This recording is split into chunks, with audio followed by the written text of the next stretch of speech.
Welcome to this mini episode of the Authentic Man podcast. And I'm going to be talking about 3 reasons why a man's growth will stall, right? And 6 or 7 things that actually work. And there might be more than 6 or 7 things because I'm generous and giving like that, right? One of the things is that as men, we have this habit, if we want to do growth, and we kind of turn it into sport almost, it becomes like, oh, I need to grow, I need to be better, I need to do healing. And then we actually just transport this same kind of winning mentality to it. That isn't one of the points. I'm just like highlighting this as something I see in men a lot. It becomes like a competition of pushing harder and faster. And it's something we need to be really mindful of as we grow as men. And that growth isn't just like making more money, being more aware of our blind spots, our limiting beliefs, learning about things, but it's also the emotional side of things that's really important in our emotional growth. Like in doing the work is the emotional work, the work that as around our wounds and our trauma and our pain. So the first thing that really stalls men's growth, right, is doing it alone. Yeah. And doing it alone and calling it growth. When really in honesty, a lot of the time, what you're doing is you're avoiding any sort of friction, anyone reflecting back to you. This looks like a lot of books, a lot of podcasts, reading a lot of Instagram posts. I see it a lot with people. They're quoting Instagram posts as information, things they learn, instead of like actually diving into the depth of a book or a course or a program with other human beings, right? Because it allows you to play small. It allows your wounds to be insulated from connection, right? The thing that often hurts us. It allows your patterns to not be fully confronted, because when we say blind spots, right, it's like when you drive, right? You've got blind spots where, it's covered. They're blind for a reason. You can't see them on your own, right? You can't see them on your own, right? You need other people to mirror, other people to be standing around you and go, hey, there's that blind spot right there, right? And that's why, doing the work alone doesn't necessarily work. Or makes you stall. It can work to a certain point, but there's a point that it really does become over a glass ceiling. Second point, right? Second point of a 2, right? You don't really have people around you, in particular men. I think I've learned this over the last kind of 5 to 10 years. Like having other men around you engaged in growth is so vital for a man to grow. I know a lot of men like to go to spaces, and I did this, go to spaces where it's very woman heavy and like feel I'm connected and I feel like I'm being a good man and all those sorts of things.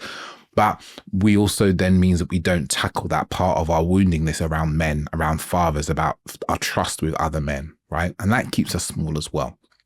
And that's the thing, if you're not growing around other men or men who are growth orientated, they're actually like meeting conflict and so forth. If you're with men who are like numbing out on porn and drink and drugs and women, right, and are bragging about it and talking about it, and you kind of sit through it and you pretend you're still involved, you've got no other men to like push you, right?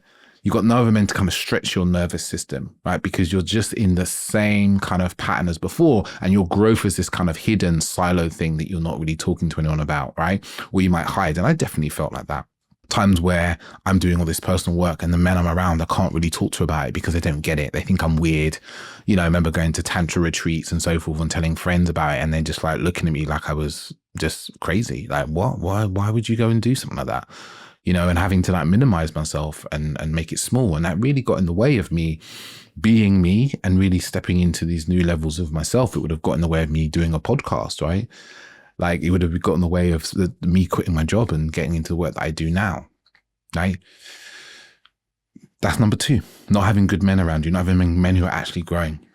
And another one is this information piece I kind of mentioned before, is like mistaking learning, right? Books, podcasts, Instagram posts, YouTube videos for actually living and embodying the work. Right? That means more books, more Instagram reels, more information, more podcasts, like a consumption mindset. It's very kind of masculine to like consume lots of information. If I just consume enough information, then everything's going to change, right? Right? But actually this makes you smart and be able to articulate things really well, but it keeps you in the same patterns, right? It keeps you in the same emotional patterns, the same life patterns of dating and relationship. And I see this so often. Men come to me and they can quote books to me. They quote all sorts of books that I've read or they've heard me recommend. But when I say, oh, so in that book, it talks about this action to do daily for a week, a month, 3 months. Did you do it? And they're like, oh no, I just read it. I was listening to an audio book, or, oh yeah, I missed that bit. Or I didn't really do that. I didn't really feel that that was something to do. There's this missing cog between learning and implementing, and then learning and just like embodying, like, and meeting it constantly. For example, conflict. You can learn all these conflict techniques, right? Dealing with conflict. I often talk about Margot, for instance, is one I really recommend. But unless you have the presence and ability to, when a conflict starts to arise, that you say to your partner, hey, we're entering into a conflict, I think we should do this dialogue, or practicing the dialogue with them beforehand in times that's like easy and gentle, suggesting it, or having the kind of capacity to go, oh, I'm feeling quite triggered in this moment by this conversation. Oh, I need to slow down and pause and breathe.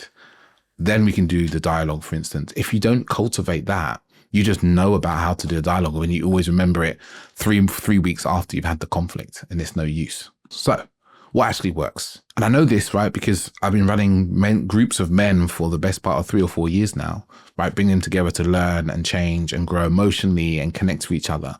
And it's what I'm seeing in the community that I'm running currently, right? I say currently, I'm going to be running this for a while now, right? The Authentic Man community, which I've actually opened up the doors for. So if you're interested in joining, we bring in all these elements I'm about to talk about now into the group to help the men grow. And we're seeing like amazing results for the guys, like limiting beliefs dissolving away, people getting into relationship, people deepening their relationship they're already in, you know, feeling more open, feeling a sense of belonging and connection and brotherhood, which I think is really important because we miss that as men in our lives. But do these 6 or so things, right, that we need to do to actually start to rocket off our growth forward and like expand in a way that's holistic and actually gets to the root of some of the issues and problems that we've been having in our lives, the patterns and so forth. One of the things is you need to be willing to be seen in your stuff, in your shit. You need to be seen in it, like in the struggle, in the worry, in the fear, in the challenge of it all, right? And not be hiding away from people or not trying to impress people by how, you know, sorted out that you all have, right?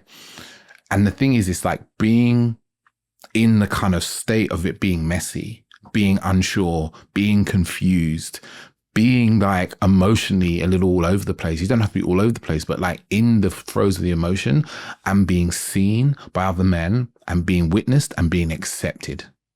That is an incredibly powerful thing because we don't receive that as men, right, from each other. We go out into the normal world, we're going to work and you're having a difficult time and you're like, oh, I'm really struggling with my partner, and everyone gets a bit shook and no one says anything and everyone walks away. And what you feel is abandonment and rejection, right? Probably the same feeling you got from your parents when you had feelings when you were a young kid, or the same feeling you got from the mates at school you had, right? But this is what it is like when you're so used to being in groups of men, you assume they're all going to be like the ones you've had before. And you can't even imagine like what a group of men where I'm struggling and I'm crying, for example, and like they just accept me and support me. Like, wow, I don't think that's possible. Well, it is possible because I see it every week. So that's a really important aspect, being seen in your stuff, being seen in your shit. And then another piece is, and it kind of ties into what I said there, is like being seen in the emotionality, being seen in the feeling, being directed into deeper feeling that's underneath it, into like the depth of what's underneath the initial feeling of maybe you are angry with your friend or a person in your life, your partner, right? And then actually being like, ask questions that lead to you peeling back that layer of anger and going, whoa, what's underneath the anger, right? And you might find that there's a sadness or a yearning or a longing, and allowing yourself to feel that in the presence of other people, right? In the presence of other men. And you're like, oh man, they feel the same, right? You feel that camaraderie between each other, that brotherhood. Another thing that's really powerful, right, that comes through, that really helps men in their growth is seeing other men's breakthroughs, right? Seeing another man's breakthrough smash a hole in your excuses, yeah, and your reasonableness. Yeah, because sometimes we can be so reasonable, like, oh, I'm not going to do that thing because of this reason and that reason, or I shouldn't do that thing for that reason. And then you go on a call or you get on a retreat or a conversation, you see another man and he's just punched through that same thing or a very similar thing to you. And you're like, oh, wow, I'm just like him. You know, we've been speaking for months. That means I can do it. And it just adds something, right? And like this one there's most of the points here is like backed up by behavioral science studies and so forth, like and group science studies, like to understand that why these things impact us. We realize that like, oh, seeing another man breaking through something shifts in our mind what's possible, right? It's why when you're with your normal mates and everyone is like emotionally numb, cheating on their partners, can't hold down a relationship, you think that it's normal. But when you enter a group of men who are aiming to be more aware, more conscious, more authentic, and you hear a man go, oh, actually, like, I saw the part of me that wanted to cheat on my partner and I've just said, no, I'm not going to do that. You're like, wait, you can do that? You know, or he's committed even though he's afraid and he keeps opening up and leaning in. You're like, what? I can do that? That's something you see when you're in a group of men who are moving in a similar direction, right? Like-minded and mind towards growth. The next thing, right, which is around staying in the moment when it's uncomfortable with that and not disappearing. So many of the men I speak to, emotionally, what they do so often in their lives is like they're in a relationship, something gets difficult and they run away. Yeah, the tension becomes too much. Oh my God, my partner wants something. That's too much. I'm going to run away. And they just do that again and again and again, right? So what we do when we're in groups, in my program, in the community, is like you get to stay in the feeling, right? In a space that's set up to be safe for you. Right. And this is what's really important, is like to be in spaces where you can stay with the feeling and people will challenge you to stay with it and not to run away and not to reject. Right. And even sometimes not to find a solution straight away. Right. To stay. The next point, that's the second to last one, is around speaking out loud truths that you maybe have been afraid to say for years. Not the kind of polished, perfect version or the one that has all the good therapy language in it, right? You know, the one you find on your Instagram posts or in the books about attachment or whatever that you've been reading. The one that's really deeply present for you, the one that's really in your body, in your being, that comes out of like imperfect language, right? Words that, you know, you haven't used for years, right? It's the stuff that maybe you felt was too much or didn't need to be said or was weird, like, or too emotional. And you get to open up to that and say that in a group of men, and then just look at you and go, yeah, man, I feel that way. I see you. And be okay with that. And like that in itself is like a really healing process for us as men. And then the last point is around challenge, right? Because I think as men, we don't get challenged enough by the right sort of men in the right sort of capacity, right? You might have challenge at work, right? Appraisals and all sorts, like make more money, get that promotion. But who challenged you to be more emotionally available? Who challenged you to be like more emotionally resilient, right? Who challenged you to move past your limiting beliefs about what you're capable of, if you're good enough, or if you can create that business, or you can quit your job and do the thing you love, right? This is where we come, right? The challenge. Someone who's not going to kind of listen and take all your bullshit and just believe you. And they will reflect back to you like, hey, like, actually, that doesn't sound like something you really are about, or that's really authentic to you. And they reflect that back to you, right? Just last night when I ran a session, we had a session was predominantly around challenge, and each man spoke about what's going on in his life and an area that, you know, he thinks he needs to be challenged. And the men in the group were like, I asked a question, where does this man need challenge in his life? And these guys have been together for 6 months. So they were like, actually, this guy needs challenge in this area with his health, with his discipline, right? With really putting himself out there, with his self-expression. And it you know, sometimes it might smart, it might feel like an attack, but this is said with such care and in the like service of your highest good, right?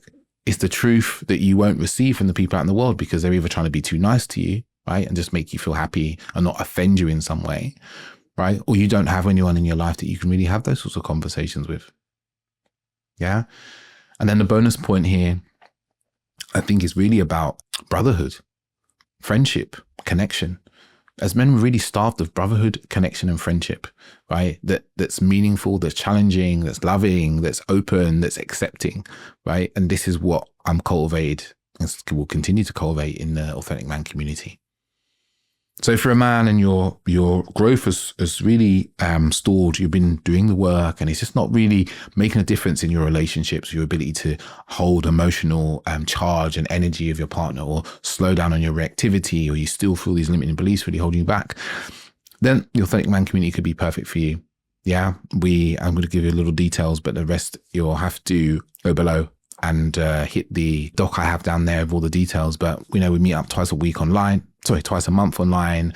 We meet up in person every 3 months, and get together, hang out, do some practice sometimes, go to cool places. So if this is something that you feel like you really need in your life, you know, you can be from wherever in the world, it doesn't matter. We got one man who's, you know, some guys in the UK, one guy out in Sweden currently, and he flies in for the in-persons, and he could not fly in and still get huge amounts of value. So if this is something you would really like, you know, you really feel like you need this connection, you need to expand and grow in a space that's directed, held and structured for you, then get in touch, drop me an email. We have a read the doc, and yeah, let me know. And I say ciao, ciao.